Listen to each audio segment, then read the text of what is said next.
I'm going to read 4 poems and 2 very small translations. Is the sound okay? Yeah. 2 very small translations that Merrill did. I'm going to start with a poem that was in his very first book, and it's called The Green Eye. Come, child, and with your sunbeam gaze assign green to the orchard as a metaphor for contemplation, seeking to declare whether by green you specify the green of orchard sunlight, blossom, bark, or leaf, or green of an imaginary life. A mosaic of all possible greens becomes a premise in your eye, whereby the limes are green as limes faintly by midnight known, as foliage in a thunderstorm, as dreams of fruit in barren countries, claims the orchard as a metaphor of green. Aware of change as no barometer, you may determine climates at your will. Spectrums of feeling are accessible if orchards in the mind will persevere on their hillsides original with joy. Enter the orchard differently today. When here you bring your earliest tragedy, your goldfish upside down and rigidly floating on weeds in the aquarium, green is no panorama for your grief, whose raindrop smile, dissolving and aloof, ordains an unusual brightness as you come, the brightness of a change outside the eye, a question on the brim of what may be, attended by a new impersonal green.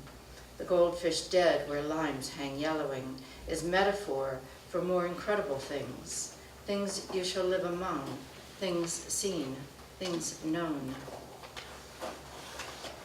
And then I'm jumping ahead quite a few years to the full-grown poet. And this one is titled To My Greek.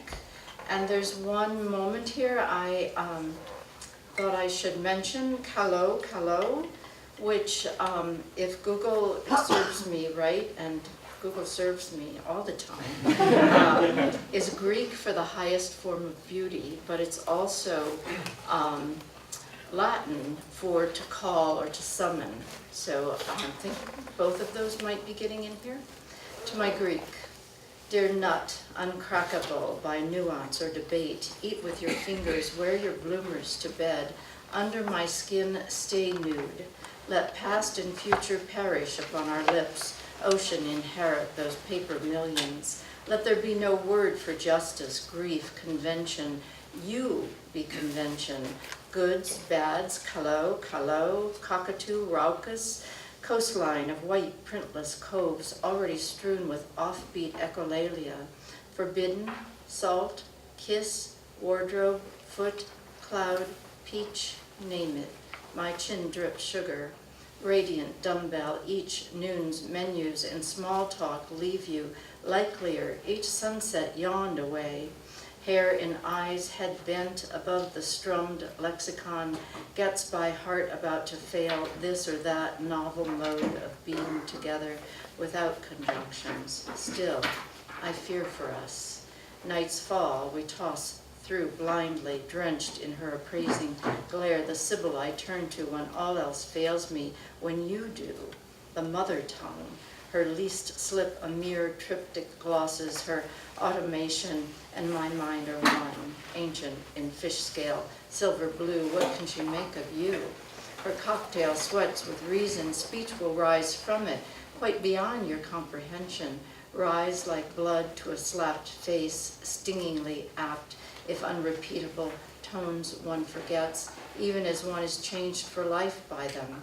Veins branching, a cold coral, common sense veering into common scenes, tears, incoherent artifice, altar upset, cut glass and opaline, schools ricocheting through the loud cave where lie my Latin's rusted treasure, the bones picked clean of my Italian, where some blue morning also she may damn well find her windpipe slit with that same rainbow edge.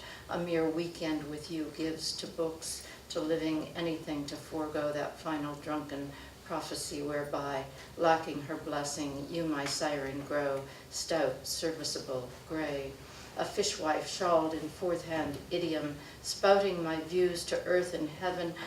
Oh, having chosen the way of little knowledge, trusted each to use the other kindly, except in moments of gross need. Come, put the verb wheel down and kiss my mouth, despite the foot in it. Let schoolboys brave her shallows, sheer, lilting azure, float them well above those depths the surfacer lives when he does, alone to sound and sound, the barest word be what I say in you.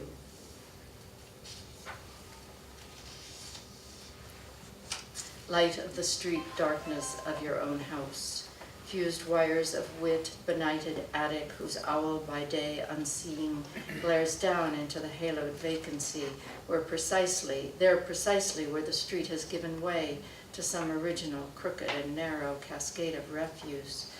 Cactus, rock, the struggler upward must negotiate to get beyond those final hovels, clustered beneath their final bulb, condemned to hang revealing nothing till daybreak, when it can lose itself in you.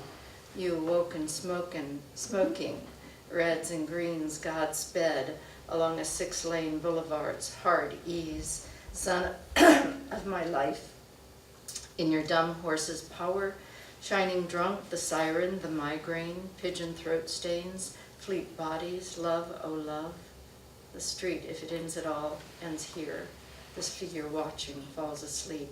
On hands and knees continues the ascent into ignorance forever steeper, hooting starless until a twitch of limbs betrays your lodging. I am dreaming yet from the windows, from the yawning door, beams of the first unquenchable luster pour. And these small translations are of Hans Lodeizen, who was a Dutch poet whom Merrill met at Amherst. He was there to study biology, but after 2 years left, the Wikipedia, which also serves me continually, says that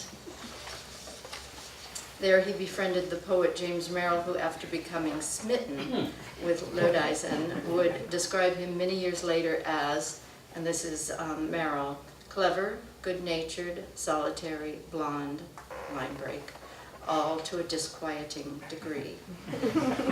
He went back to the Netherlands and unfortunately died at the age of 26 from leukemia. So these are two poems, the one written 10 days before his death for my father. And his father was also a very wealthy businessman, so I'm sure he and Merrill had in common this vexed relationship with the idea of father and their expertise. For my father, oh father, we've been together in the slow train without flowers, which pulls the night off and on like a glove. We've been together, father, when the darkness slammed us shut. Where are you now, out for a ride in the gay breeze of a green coupe? Or didn't the day leave her glove on a table, to which twilight and sweet recovery are bound to come? My lips, my tender lips, composed. And then one that's undated, so I'm not sure exactly when that was written. He published one book that's called The Wallpaper Within, and then there are many other uncollected poems. This one, The Malleability of Sorrow. How lovely the Russian lady is, and listen to what she says. I'm just an ordinary lady, no lady of the Russian court. I've long been troubled by insomnia, but luckily, all that's past. My favorite food is snails. My favorite man, a sailor. Nights I love to look up at the stars, and luckily we still die at last. When the whole world was one big bed, I took to it and stayed. How lovely the Russian lady is, and listen to what she says.